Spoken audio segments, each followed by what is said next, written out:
Salut les amis, c'est PKLN, j'espère que vous avez la forme. Aujourd'hui on repart sur une petite analyse du Bitcoin, voir un petit peu à quoi s'attendre après cette hausse depuis maintenant pas mal de jours là. Avant ça bien sûr, si t'es pas encore abonné, je t'invite à le faire, de mettre un petit com, un petit like, ça soutient mon taf et ça me fait super plaisir. N'oublie pas d'activer la petite cloche pour ne pas rater les prochaines vidéos, et allez suis-moi, c'est parti.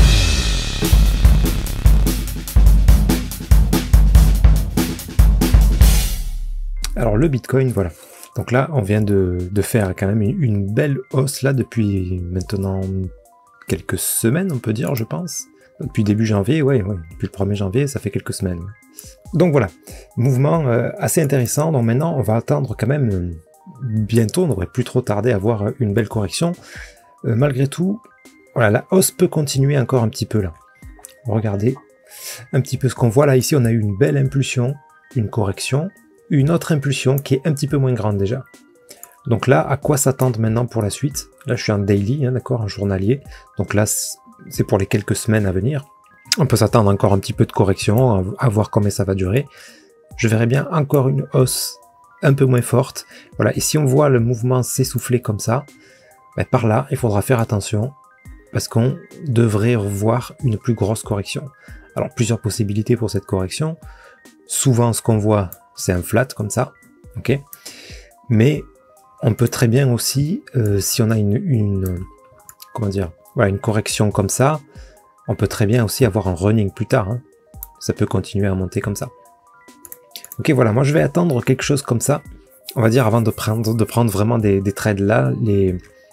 On est toujours haussier, donc les trades à la vente. Attention, c'est dangereux, ça peut continuer à monter. Maintenant, les trades à l'achat vont devenir de plus en plus risqués. Au plus on monte, au plus ça sera risqué, puisque on doit avoir une correction assez grande comme ça. À un moment donné, ça arrivera forcément. On ne va pas continuer à monter comme ça jusqu'au dernier plus haut. Ça s'est jamais vu, et c'est très peu probable que ça se voit un jour.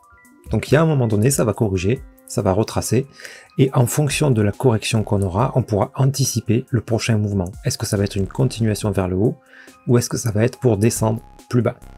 Voilà, en grosso modo, un petit peu comme on avait obtenu là, je vous en avais parlé. Vous voyez ce genre de mouvement là? Grosse impulsion, correction, deuxième impulsion assez grosse pour le coup, mais un petit peu moins déjà.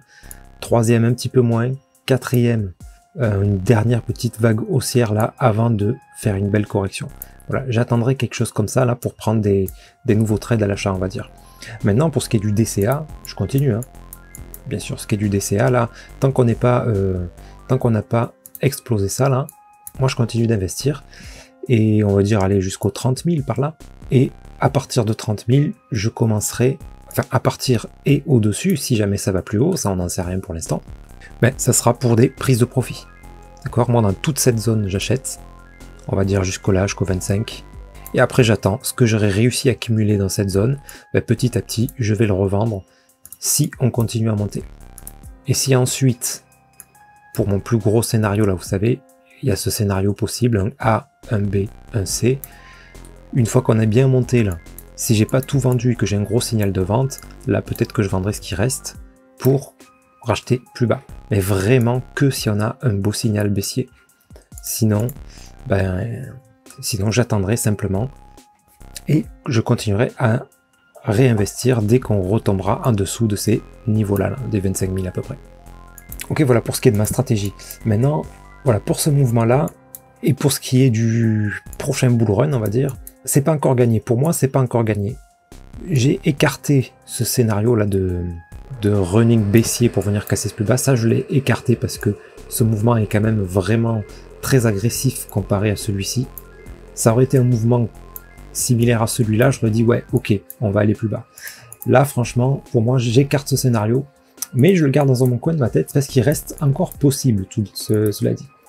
Et là, si jamais on vient pas casser ce plus haut, si jamais là, on fait ce que j'ai dit, qu'on vient monter un tout petit peu, que ça s'essouffle et qu'on corrige, eh bien on ne sera toujours pas sorti d'affaire en fait, parce que tant qu'on n'a pas cassé ce plus haut, en daily, on n'est toujours pas dans une tendance haussière. Toujours pas. On est toujours sur une tendance baissière, avec des hauts de plus en plus bas. D'accord? Celui-ci, malgré tout, il est plus bas que celui-là. Hein. Tant qu'il est en dessous, eh bien, on est toujours sur une tendance baissière. Hein. Et les bas, bien sûr, de plus en plus bas également. Donc voilà, ça semble être un bon départ pour un retournement, mais il faudra attendre la confirmation, ok, parce que peut-être que voilà, ça s'est un peu enflammé, là, que ça va comme ça, et puis la correction, peut-être que les gens vont flipper, et que ça va finalement beaucoup vendre pour venir encore une fois casser ce plus bas. Ça reste possible. Pour moi, c'est pas le scénario à privilégier, mais ça reste possible. Donc voilà, il faut pas être surpris et pas se dire Bitcoin à zéro dès qu'on a une grosse correction, hein, bien sûr. La tendance baissière est toujours là, en journalier. En 4 heures, par contre, on est clairement passé en tendance haussière, sur un intervalle de temps plus petit. Donc, maintenant, si on vient casser ce plus haut, ben, on va peut-être repasser en tendance haussière en daily, c'est-à-dire sur un terme beaucoup plus long. Il y a de bonnes probabilités que pendant des mois, malgré les fluctuations, on ait une tendance à la hausse. Voilà. Mais tant qu'on n'a pas cassé ce plus haut-là, ben, on est toujours dans une tendance baissière daily quand même. Hein. Donc, on reste méfiant.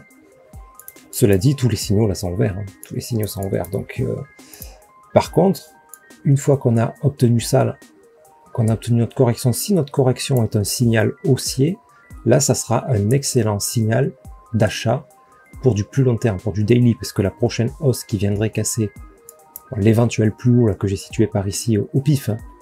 Au pif, ça peut aller plus haut, ça peut rester là et puis corriger tout de suite, voilà. Mais voilà, l'éventuelle hausse qui viendrait casser ça viendrait probablement casser ce plus haut là, et donc on repartirait pour une tendance haussière. Ok, voilà ce que j'attends là, on va dire, dans les prochaines semaines, éventuellement mois, parce qu'une correction comme ça peut durer quelques mois. Maintenant, sur un plus court terme, bon, on est toujours haussier sur du 4 heures. Hein. On est toujours haussier. On a impulsion, là on a eu, je l'ai un peu mal dessiné, on a eu un running ici, là. On est venu le valider, et là maintenant on est en train de dessiner la correction de cette impulsion. Donc, là, on est plutôt sur du 1 heure ici. Hein.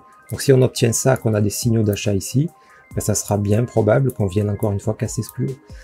Et bien sûr, à chaque fois qu'on casse les derniers plus hauts, ben là on se méfie parce qu'on attend la correction 4 heures. La correction 4 heures devrait corriger toute cette impulsion-là.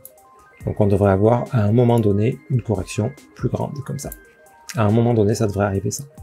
Donc voilà, là les trades à l'achat, si on vient casser ce plus bas là, et qu'on a une perte de vitesse dans la baisse, un petit signal haussier, là ça sera une bonne opportunité, mais que pour ce petit bout là, vous voyez.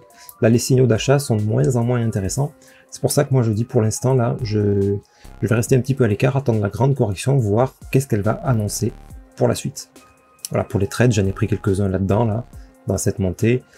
Ici, non, je n'ai pas pris ici, je crois pas, il me semble pas. Là, il y avait un sell là, mais je l'ai pas tenté parce que, voilà, on est toujours haussier, je me doutais bien que ça allait pas tout de suite faire ça, quoi.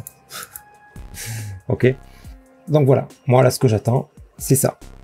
Donc encore un petit peu de baisse, probablement, hein, c'est pas certain, hein, ça peut continuer à monter comme ça peut repartir là, peut-être en 1 heure. Est-ce que j'ai quelque chose à vous donner là? Ouais, pas grand chose, c'est pas très joli en 1 heure. Hein. Tac, ouais, bon là le signal baissier on l'a déjà obtenu. Est-ce que ça va continuer à descendre jusque là? Honnêtement, j'en sais rien. Mais c'est probable en tout cas, parce que c'est des figures courantes ça, hein, de faire un flat comme ça. Ça c'est très très courant, donc c'est probable qu'on obtienne ça. Maintenant attention, parce que même si c'est plus rare, on peut obtenir un contracting comme ça, que ça vienne pas casser ce plus bas, et que ça reparte à la hausse. Donc si on a un signal haussier ici, pourquoi pas? Pourquoi pas dans une petite unité de temps, en 15 minutes, pour ceux qui tradent les petites unités de temps, là.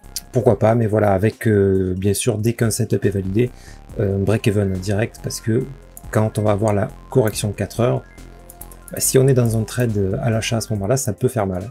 Ça peut faire bien mal, quoi. Si on a mis du levier, là, faites gaffe, les amis. Donc voilà, pour ce qui est du Bitcoin, et ce que j'attends, moi, pour la suite. Voilà, pour moi, l'idéal, ça serait qu'on vienne casser ce plus haut, là, et qu'ensuite on fasse une grosse correction. Là, ça serait hyper bullish comme signal, quoi. Parce que, ben, potentiellement, on change de tendance, on repasse à la hausse. Ensuite, une correction qui nous valide un setup d'achat.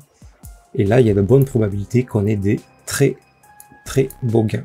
Genre qu'on pète les 30, 32, 34, qu'on monte par là, quoi.